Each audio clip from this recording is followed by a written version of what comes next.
We're going to talk about this show tonight. We are, because it was a good show. But I'd be lying to you if I said there wasn't a little part of me that just wanted to fast forward to next week. Let's talk about it.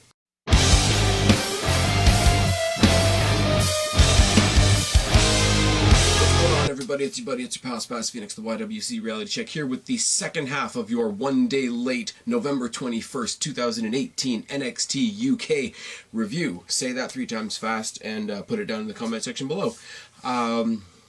Yeah, like I said in the open, a lot of cool stuff on the show tonight. I'm very, very preoccupied thinking about next week now.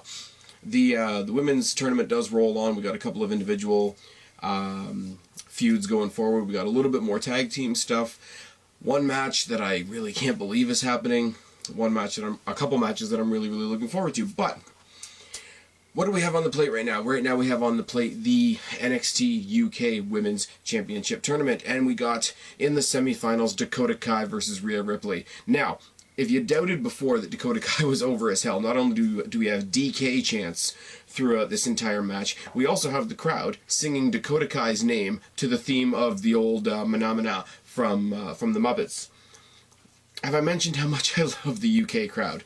Dakota Kai, Rhea Ripley. Rhea Ripley's a fucking beast. Dakota Kai is Bayley, done properly, as I've said a million times before. But she does have a little bit of competition in that realm, as I said last video from Xia Brookside. So if her and Xia Brookside don't eventually become a tag... I know she's a tag team with Tegan Knox, is she not? Somebody correct me down in the box below. Indie fans, hit me up. But Tegan Knox, as we know from the Mae Young Classic, is injured. She's fucked up her leg again. So you could have a tag team with Dakota Kai and Xia Brookside, could you not?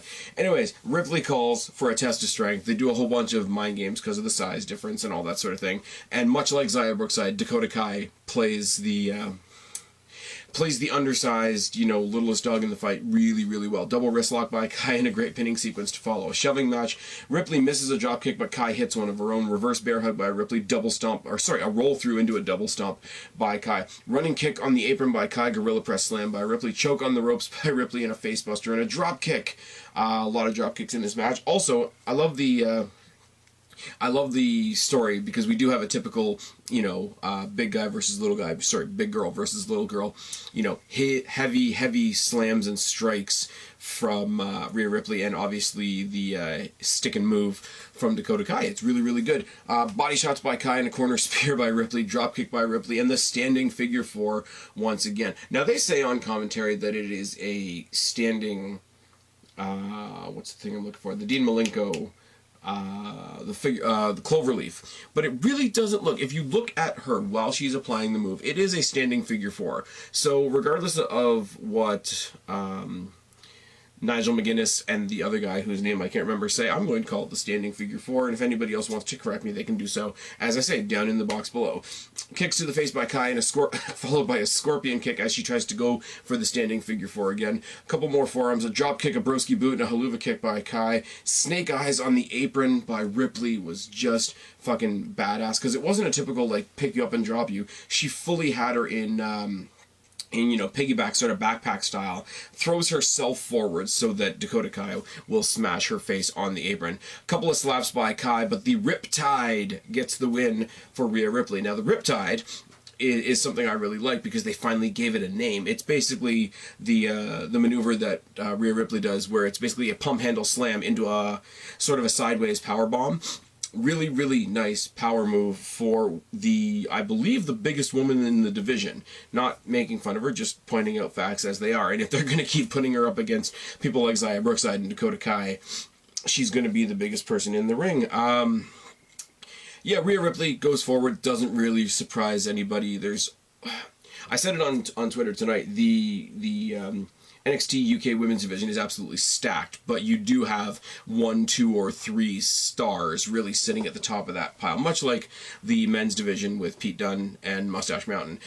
We are shown backstage Johnny Saint's office, Sid Scala coming out, and Sid Scala has just gone to Johnny Saint saying if he is well enough and if he is medically cleared, he wants to fight Joe Coffey. Now that's because clearly he has a suicide mission, suicide attempt, or a death wish. There we go.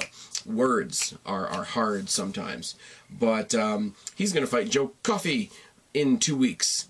if he's medically cleared to do so. Jordan Devlin is interviewed in another spot backstage, and he wants a shot at Pete Dunne. Now, that's a lot of fun. As I said, Jordan Devlin, to me, just comes off as a really, really creepy Finn Balor. So to see him go up against Pete Dunne is a lot of fun. Now, we got a tag team match. We're building the tag team division on NXT UK. Once we get the women sorted out, then we're going to have tag titles. And as I said in the last video, for anybody that's seen those tag team titles, they're floating around the internet. Those belts are absolutely fucking gorgeous. Flash Morgan Webster and Mark Andrews formed a team a couple of weeks ago. They basically bumped into each other in the back and said, hey, fancy being a team. They're taking on Connors and Huxley. Connors and Huxley are a team because they're both heels. So yeah, Flash and Huxley start with a collar and elbow tie-up, a boot, a head scissor, and a dropkick by Flash. A double hip toss by Andrews and Flash, followed by a standing moonsault, standing senton combination by both of the faces. Roll up and a double stomp by Andrews, followed by some chops. Fez press by Huxley, boot to the back of the neck by Huxley, front slam by Huxley, and corner elbows by Connors. Modified abdominal stretch by Huxley, really digging the elbow into the midsection, into the ribs. Mudhole stomp and stomps in the corner by Connors. Jawbreaker by Andrews, high knee by Flash, twisting senton by Flash, a pendulum kick and a cannonball. There's a lot of cannonballs. Cannonballs are the new super kick. We had the super kick era, we had the suicide dive era, now we have the cannonball era / stuff on the apron era. Headbutt by Flash and a sliced bread, setting up a shooting star press by Andrews, and the faces get the win. I blitzed through that really quickly because the match did seem to go relatively quickly. Flash Morgan Webster is a guy that I didn't know anything about until they did the Royal Albert Hall show earlier this year. But Mark Andrews, as I've said several times now, since NXT UK started, he's a guy that I was watching back in TNA. There we go. TNA, Impact, whatever you want to call it. You know, he popped up in the Cruiserweight Classic. I think he had 1 or 2 spots on 205 Live. He's been in both UK tournaments, and now to see him find a home on NXT UK is pretty damn great. Flash Morgan Webster is somebody I'm warming up to really quickly. I think they make a great team. They're 2 fun gimmicks, and the example I always use is that rumor that we got a little while ago that, what was it? I think it was, people were saying like the Street Profits were going to go up and join the New Day. Now, I don't like that because it does have some severe racial overtones, and contrary to popular belief, I'm not actually racist, but you could see 2 babyface, fun-loving gimmicks like that getting over in the short term. Now, these guys are 2 high flyers, 2 cruiserweights, probably the cruiserweights of the NXT UK division, and they're both, as I say, really fun. The crowd loves them. They get the crowd hyped. As a tag team, they could be a lot of fun. Contrary to that, do I see them going in and being competition for the Coffee Brothers or Mustache Mountain? No. I see them being the team that some other team beats on the way to taking on the Coffees, taking on Mustache Mountain, taking on Huxley and Connors. Well, maybe not so much Huxley and Connors. Connors is really, really pissed off that they lost, and he beats down Huxley after the loss, hits him with an elevated mic check, and then we go back to the commentators. The commentators are still being post-produced. They are in front of the green screen, probably in Greenwich somewhere or New York somewhere, with the big NXT UK logo behind them. People are still complaining about the post-produced color commentary. It doesn't really bother me at all, I'm not gonna lie. You know what else doesn't bother me at all? Seeing Dave Mastiff face Tyson T-Bone. This was a fun match. This was one of those if Big Show versus Mark Henry was actually good, it would be this. You know, these guys bumped into each other a couple of weeks ago. They had a couple words backstage. Hey, you're both big. You seem to have a problem with each other. Let's have a match. T-Bone is really surprising in this match because you think, looking at Dave Mastiff, he's going to get squashed, but he's got the boxing background. He really leaned on that throughout the match, and this was a lot of fun. Body shots by T-Bone to start, and a left hand to the face. Shoulder tackle by Mastiff because he's massive, as his name somewhat implies. Right hand by T-Bone, boot by T-Bone, some clubs to the back and some elbows to the back of the head, neck vice by T-Bone, and more right hands to the face and back of the head, and elbows to the back of the head, and back to the neck vice once again. But a bear hug by Mastiff, which is a terrifying concept, I'm not gonna lie. Bear hug by Mastiff, and T-Bone claps the ears to get out of that. And they really, really sell. I love this on commentary. I love Nigel McGuinness for the little tiny things he does on commentary. He was in the bear hug for about about 5 seconds before he managed to clap the ears and get out of it. But even 5 seconds in the grip of Mastiff in that bear hug was enough to do some significant damage to his midsection. Sit down splash by Mastiff and a running crossbody, a series of strikes by Mastiff, a headbutt and some elbows, a back suplex and a high angle cannonball, because we love cannonballs apparently, by Mastiff gets him the win. This was a lot of fun. This was just two guys that wanted to go into the ring and run into each other like trucks. If they did this again next week, I wouldn't mind whatsoever.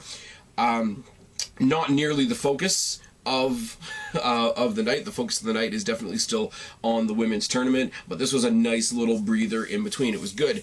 We get the announcement that Dunn is going to face Devlin for the UK Championship next week, and I'm going to say, once again, WWE/NXT have to make a decision as to whether that is still the WWE UK title or whether they are rebranding it the NXT UK title, because that's what all the other titles are going to be. Final semi-final match in the tournament to crown the first ever women's UK champion is Toni Storm versus JINNY. Now, you got a match before where you got RHEA Ripley versus Dakota Kai, two girls that I really like. Here, you got Toni Storm, my UK Heart's One True Song, taking on JINNY, who's there. She's good. Again, don't get me wrong, I don't get the whole, like, hard-hitting, really, really dangerous in-ring girl, but she's also into fashion. So, yeah. Toni Storm is just a fucking star. If there wasn't an NXT UK right now, I'd say throw her on the fucking main roster, get her in the ring with somebody like Becky Lynch. Honestly, Becky Lynch versus Nikki Cross versus Toni Storm. Make it fucking happen. Losing my voice, I apologize for that as we get into the last match of the night. Collar and elbow tie up and a wrist lock takedown by JINNY and a headlock by Storm. An extended chain wrestling sequence and a forearm by JINNY and a headlock of her own. Anything you can do, I can do better. You guys know I love that story. Boot by Storm, an Indian deathlock, and while she's in the Indian deathlock, she adds a headlock. Mudhole stomp by Storm, but JINNY gets back up and throws a boot of her own. Anything you can do, I can do better. It's fucking great. Tosses her into the turnbuckle on her fucking head and face, which is not so great. Double chop by JINNY, Irish whip, faceplant, suplex, and an armbar, all in quick succession, which is really nice. Series of strikes by JINNY and a headbutt by Storm. They trade some forearms and a snap German by Storm and a hip attack in the corner. Fisherman suplex by Storm. X Factor. JINNY, I will say, here's where I'm going to give JINNY a lot of credit, because Toni Storm was sitting on the top rope. JINNY kicks her legs out so that she's sort of awkwardly perched on the second turnbuckle. JINNY turns that into an elevated version of the X Factor. Now, Nigel McGuinness says that this is one of her signature moves. I've never seen it before. I like it. It's really, really good. Rolling kick by JINNY, snapmare by Storm, hits the Storm Zero. Toni Storm gets the win, wanders up the ramp, has a quick face-to-face with RHEA Ripley, who she's going to face next week. Lays her hand on the title, has a think about it for a second as the show goes off the air. Ladies and gentlemen, technically it's going to be 2 different shows because they're doing 2 shows per week. But basically, it's all happening next week. We're seeing Toni Storm versus RHEA Ripley to crown the first ever NXT UK Women's Championship. That's going to be fucking amazing. And we're going to see Pete Dunne, your UK champion, taking on the creepy Finn Balor known as Jordan Devlin. This is going to be a lot of fun. Probably my last chance to say it before this weekend. Please check out Destiny Presents Fearless on Fight TV. It's their first ever iPay-per-view. I'm going to be sitting my goofy ass in the front row, so you'll probably see me waving something like this because I'm a goof. It's going to be a really good show. Josh Alexander defending the interim Destiny Championship against Ray Phoenix and Rich Swann. It's going to be a lot of fun. I suggest you check it out just if you want something a little bit different. You want to know what people mean on Twitter when they say Canadian strong style. Why are you beeping? Why is that a thing? Check out Destiny's Fearless this Sunday on the Fight TV app. I really do encourage you to do it. I think you will enjoy it. If you do check it out, hit me up on Twitter. Let me know what you thought about it. Anyways, I've been Spaz, your YWC Reality Check. Subscribe up there, talk down there, start a conversation, keep all these conversations going. Don't be a stranger. I will talk to each and every last one of you later. Why? But for right now, I'm tagging out. Bye, guys.